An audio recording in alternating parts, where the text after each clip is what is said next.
Welcome to Kenton's videos. Enjoy the video. You start by verifying prerequisites and grabbing essentials now. Install Node or Python, create a virtual environment, and pin versions to avoid drift.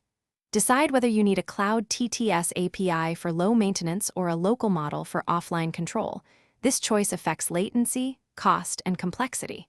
Once done, store API keys in a secure env file and initialize your repo. Make sure to test a tiny sample synthesis to confirm network and library compatibility before moving on.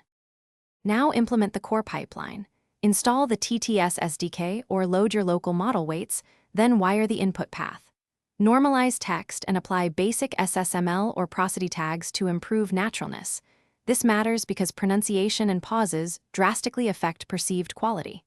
Connect synthesis to an output module, streaming for low latency or file-based for batch jobs, and configure sample rate and codec. Once integrated, run end-to-end tests with varied sentences to measure latency and audio artifacts. Finish by hardening the bot. Add concurrency controls, exponential backoff for API limits, and graceful error handling. Make sure credentials are encrypted and rotate keys regularly.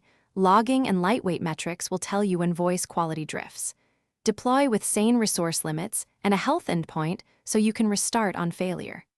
If synthesis sounds wrong, one troubleshooting tip is to compare the raw waveform against a clean sample. That helps isolate whether artifacts are from model, codec, or post-processing, and guides your next fix.